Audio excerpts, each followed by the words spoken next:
कुकरमध्ये डायरेक्ट तुम्ही भरलं वांग कधी बनवलंय का? मला कमेंट करून नक्की सांगा. मी बऱ्याच वेळेस ना डायरेक्ट कुकरमध्ये सुद्धा असं भरलेलं वांग बनवते. खूप मस्त लागतं आणि एकदम मऊसर असं शिजतं भरलेलं वांग कुकरला बनवल्यानंतर. काल ना माझा मोठा भाऊ आला होता आणि त्याने शेतात ना भरपूर अशी वांगी लावलेली आहेत. त्याचीच ही देशी वांगी घेऊन आला होता. आता कोणता प्रकार आहे ह्याचा मला सांगितले, पण आता म्हणजे एवढं एक्झॅक्ट आठवत नाहीये. आणि बघा मस्त असं इथं ताटामध्ये ना जे काही तुम्हाला 3 दिवसापूर्वी वाटणची रेसिपी दाखवली होती ना, ते 2 चमचे वाटण घेतलं होतं. 2 चमचे शेंगादाण्याचा कूट घेतला होता. 1 चमचा साठवणीचं काळं तिखट, चवीपुरतं मीठ, थोडीशी हिंगपूड, थोडीशी हळद आणि घरकुलचा जो मसाला असतो ना, तो मसाला 1 चमचा आणि कच्चा गरम मसाला पूड आहे ना, ती सुद्धा छोटा अर्धा चमचा घेतली होती. हे सगळं साहित्य अगोदर कोरडंच मिक्स करून घेतलं आणि त्यानंतर अगदी थोडं अर्धा कप इतकं पाणी घातले आणि हे वाटण आहे ना एकत्र चांगल्या पद्धतीनं मस्त मिक्स करून घेतले. म्हणजे मीठ आहे ना सगळ्या वाटणमध्ये व्यवस्थित सगळीकडं म्हणजे विरघळलं जाईल अशा पद्धतीनं. त्यानंतर ही जी छोटी छोटी वांगी होती ना, तर त्याचे चांगले मस्त 8 काप बारीक बारीक करून घेतले होते. या सगळ्या वांग्यांमध्ये मस्त हा मसाला भरून घेतला. इथं कुकरमध्ये तेल गरम करायला ठेवलं होतं. त्याच्यामध्ये अर्धा चमचा जिरी आणि मोहरी टाकून घेतली. मस्त तडतडली की ही भरलेली वांगी आहेत ना, ती सगळी याच्यामध्ये टाकून घ्यायचीत आणि साधारणतः 1 मिनिटं आपल्याला या तेलात ही वांगी मिक्स करून घ्यायचेत आणि त्यानंतर फक्त 1 कप इतकंच पाणी आपल्याला ह्याच्यामध्ये टाकायचंय आणि 1 किंवा 2 शिट्टी करून घ्यायच्यात. प्रत्येकाच्या कुकरनुसार वेगवेगळी शिट्टी लागू शकते, पण माझ्या मते 1 किंवा 2 शिट्टीमध्ये वांग शिजतं. तर माझा हा छोटा 1.5 लिटरचा कुकर आहे. तुम्हाला हा कुकर हवा असेल ना, तर खाली डिस्क्रिप्शनमध्ये याची लिंक देते. खूप छान म्हणजे कडधान्याच्या सुक्या उसळी असू द्या किंवा वांग असू द्या, अशा भाज्या आहेत ना डायरेक्ट तुम्ही फोडणीला कुकरमध्ये टाकू शकता आणि पटकन होतात सुद्धा म्हणून. आणि बघा इथं आता मस्त वांग्यामध्ये पाणी टाकलं आणि शिजायला ठेवलं. आता इथं झाकणची शिट्टी काढून घेतली होती. ओतू जाऊ नये म्हणून माझी ही ट्रिक आहे. बऱ्याच ताईंना बऱ्याच वेळेस मी शेअर केली व्हिडिओमध्ये. आता नवीन ताई असतील त्यांना माहितीसाठी सांगते की अगोदर त्या होलमधून वाफ जाऊ द्यायची आणि नंतर शिट्टी लावायची. शिट्टी करून घेतली, कुकरची पूर्ण वाफ जाऊ दिली. परत एकदा चेक केलं वाफ गेली का. त्यानंतर कुकर उघडला आणि बघते तर काय, अगदी लग्नाच्या पंक्तीत जसं वांग असतं ना त्या पद्धतीची आजची ही वांग्याची भाजी झाली होती. त्या लाडू कुठं गेलाय? हा, कुठं गेलता लाडू तू? गोंड्या कुठे गेलता तू? आमच्या गोंड्यानं आंघोळ केली बरं का, चकाचक दिसतोय की नाही गोंड्या आमचा. आता तुम्हाला चिंगीची पिल्ल दाखवते आमच्या. इथं चिंगू बसली आणि इथं कृष्णाच्या मांडीवर आमच्या चिंगूची पिल्ल खेळते ती बघा. चिंगूताई व्हिडिओत आमची चिंगूताई इग्नोर मारती मला, म्हणती कंटेंट म्हणून मला घेती काय तू. आणि ही चिंगूची पिल्ल आहेत आमच्या. गोंडुली एक तर सारखं झोपलेलं असतंय खाऊन दूध पिऊन. नको उठू ग, नको उठू ग, ती पण म्हणते उठू नको माझ्या दादाला. असंच असेल काहीतरी. एक गडी कसा झोपलाय नुसता, सुस्त नुसता झोपलाय बघा. आणि ही मांडीवर बघा, ही लयच रंगी बिरंगी आहे बघा. सोड की त्याला, अगं सोड, त्याच्या बहीण भावंडाला हुडकतय ती. सोड, ती कशी बघती बघ आतल्या आतली. अगं सोड, लय जोरात पाय मारते ती. नाही तर चार ती बघ कसलं झोपलंय ती. हे बघा दिसली लाडू आणि चिंगी. उंबऱ्यावर तर चिंगी बसली बघा. आमच्या ओळखायला सुद्धा येत नाही चिंगी आमची. एवढं गरम होते बघा, काय विचारू नका. तुमच्या इकडं आमच्या इकडं आठवड्यात 2दा पाऊस येऊन गेला. म्हणजे डेंजर गरम व्हायला लागले, नको वाटायला लागले त्या गरम हे ना. इतकं गरम होतं की विचारायला नको. चला आता मस्त चहा बनवते. 5ला 10 मिनटं कमी आहेत. आज मला ना धन्याची पूड बनवायची. धनेपूड संपली माझी आणि रेसिपीसाठी सारखी लागत असते मला. मी घरच्या घरीच बनवते. चला. आणि बघा हा काल शिवलेला ब्लाऊज मी तुम्हाला दाखवते म्हटलं होतं घातल्यावरती, तोच घातलाय. आता कसा दाखवू तुम्हाला, माहिती मोबाईल ठेवते. हा काल शिवलेला ब्लाऊज, त्या तुम्हाला जी कटिंग दाखवली होती ना त्याच्यावरचं शिवलेला हा ब्लाऊज आहे. हा घातलाय आणि हा असा बसलाय. मी स्लीव्ज आहेत ते थोड्या लूजच ठेवते. जास्त पॅक काही स्लीव्ज आवडत नाहीत मला, त्यामुळे माझ्या अशा लूजच स्लीव्ज असतात. काल शिवलाय.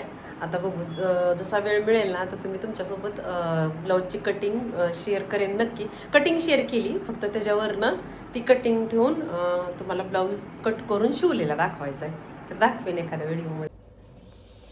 इथं चिंगे, इथं लाडू आहे. लाडू आमचं चुरमुरे खात नाही. तर आमच्या लाडूला चुरमुरे खायला स्पेशल सगळं लागतं. साधं सुद्धा काही लाडू खात नाही बरं का. हुशार आहे लाडू आमचा. हाय ना लाडू?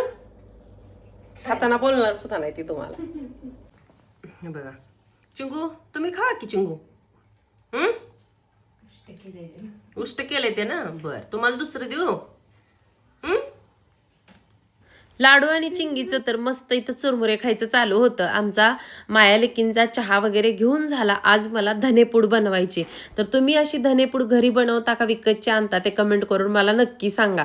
आणि विकत आणत असाल ना तर बिलकुल विकत धनेपूड आणू नका. घरच्या घरी बनवा. अगदी स्वच्छ धने करून, आणि करण्यासाठी सुद्धा खूप सोपी आहे. आणि आपण जे काही विकतची धनेपूड जिरेपूड आणतो ना, बऱ्यापैकी त्याच्यामध्ये भेसळ असते. आणि मला वाटतं की लाकडाची वगैरे भुकटी वजन वाढवण्यासाठी त्याच्यामध्ये ॲड केलेली असते. त्यामुळं घरीच अख्खे धने आणायचे. खूप स्वस्त असतात धने. इथं आता ना 100 ग्रॅमचं का काहीतरी 250 ग्रॅमचं हे पॅकेट होतं. माझ्या एवढ्या आठवणीत नाही. आणि कोरडेच धने आहेत ना, बारीक गॅसवरती सतत हलवत आहे ना, मी भाजून घेणार आहे थोडासा लालसर रंग येईपर्यंत. काही सुद्धा अवघड नाहीये घरच्या घरी धनेपूड जिरेपूड बनवणं. तुम्हाला जर धने आणि जिरेपूड एकत्र बनवायचे असेल ना, तर दोन्ही एक एक वाटी घ्यायचं, एकत्र बारीक गॅसवरती भाजून घ्यायचं आणि मिक्सरला बारीक करायचं. झाली धने जिरेपूड. विकत आणून एवढे पैसे घालवायची काहीच गरज नाही. आणि जर सेपरेट बनवायचे असेल तर दोन्ही गोष्टी सेपरेट भाजायच्या आणि त्याची थंड झाल्यानंतर पूड बनवायची. आता धने चांगले 4 मिनिटं बारीक गॅसवरती सतत हलवत मी भाजून घेतले आणि पुरण वाटायच्या चाळणीत मस्त त्याची वाफ जाण्यासाठी म्हणजे थंड होण्यासाठी ठेवलेत. आता थंड होते तोपर्यंत काय करायचं म्हणून हा जो पांडाची जी आपली पॉट आहे ना, त्याच्यामध्ये आणखीन काही झाड लावलं नव्हतं आणि मला त्याच्यामध्ये डायरेक्ट माती भरून झाड लावायचं नव्हतं. म्हणून बिस्लरीची एक बॉटल कट केली, त्याच्यामध्ये माती भरली आणि मनी प्लांट लावून घेतलाय. तुम्हाला जर ही कुंडी हवी असेल ना तर त्याची सुद्धा लिंक मी डिस्क्रिप्शन बॉक्समध्ये देते. तिथून तुम्ही नक्की ऑनलाईन मागवू शकता. आता बाहेर थोडंसं काम आवरावरीचं करून आले तोपर्यंत धने थंड झाले होते आणि छोट्या मिक्सरच्या भांड्यामध्ये हे धने पूर्ण बारीक करून घेतलेत. बरेच जण ना धनेपूड बनवत असताना अर्धा चमचा एवढी खाण्याची गोड साखर सुद्धा टाकतात. मी टाकते, कधी कधी टाकत नाही. तर आज बिना साखर टाकताच ही धनेपूड बनवून घेतली. तुम्ही जर बनवत असाल तर कशी बनवता कमेंट करून मला नक्की सांगा. आता धनेपूड बनवली, भरणीमध्ये काढून ठेवली, पण थोडीशी गरम वाफ होती, ती जाण्यासाठी झाकण तसंच अर्ध उघडं ठेवून मी बाहेर आले होते. कारण आपल्या या परसबागेतील गवारीच्या शेंगाच्या झाडाला भरपूर गवारी लागल्या होत्या. मागच्या 5-6 दिवसापूर्वी पण याच्या मी गवारी तोडल्या होत्या. आणि एकदा जर गवारीला शेंगा लागायला चालू झाल्या ना, अगदी 2-3 दिवसाला गवारीच्या शेंगा काढाव्या लागतात. माझ्या घरामध्ये सगळ्यात जास्त गवारीची शेंग माझ्या आहोंना आवडती, त्यामुळे मी लावत असते. आणि मंडईत जर आणायला गेलं ना तर गवारीची शेंग माझ्या मते सगळ्यात जास्त महाग असते. त्याचं कारणही तसंच असतं की गवारीच्या शेंगा तोडण्यासाठी शेतात बायका खूप लागतात, म्हणजे हाजरी खूप जाते शेंगा तोडण्यासाठी, त्यामुळे गवार महाग असते. म्हणजे असं नाही की ते महाग देतात म्हणून, त्याच्या मागचं ते कारण आहे. आणि इथं बघू शकता आपल्या या झाडाला किती गवार लागली. अशी कवळी गवार आहे ना, ती नुसती तेलात जरी मीठ टाकून भाजली ना तरी सुद्धा खाण्यासाठी खूप टेस्टी लागते. आणि बघा इथं भरपूर म्हणजे 10 ते 12 गवारीची शेंगाची झाडं आहेत. आता भरपूर गवारीच्या शेंगा लागायला लागलेल्या आहेत. हळूहळू भरपूर येतील. मी नेहमी ना बागेमध्ये थोड्या थोड्या गोष्टी काही ना काही भाजीपाला लावत असते. मला आवडतं लावायला सुद्धा. आणि दुसरी गोष्ट, माझा वेळ खूप जातो त्याच्यामध्ये, गुंतून राहतं मन. इतर कुठलेही निगेटिव्ह विचार माझ्या मनामध्ये येत नाहीत आणि माझा उगवलेला दिवस मावळतो कसा हे कळत नाही. त्यामुळे मी स्वतःला एवढं माझ्या कामात गुंतवून घेतलेलं असतं. आणि बघा एवढी सगळी गवार निघाली आणि आता पाऊस पडतोय तर आपल्या 5 पाकळ्यांच्या गोकर्णाला सुद्धा फुलं यायला लागलेत. आणि बघा ही एवढी मोठी डेरेदार तुळस होती, उन्हाने थोडीशी ती सुकली म्हणजे मंजुळा फक्त वाळलेत त्याच्या. आणि इथं आपला ना बोर आहे पाण्याचा, त्याच्यावरतीच तिथं बुडामध्ये हा वेल सुद्धा उगवला होता. आणि बघा इकडली केळीची झाडं पण खूप दिवस झाले मी दाखवली नव्हती. जुनी केळीची झाडं आहेत ना ती काढून टाकली आणि नवीन पिल्लं आहेत ना ती सुद्धा आता माझ्या डोक्यापेक्षा उंचीची मोठी झालेली आहेत. त्यानंतर संध्याकाळीच्या जेवणामध्ये मस्त शेवग्याची शेंग बनवली होती.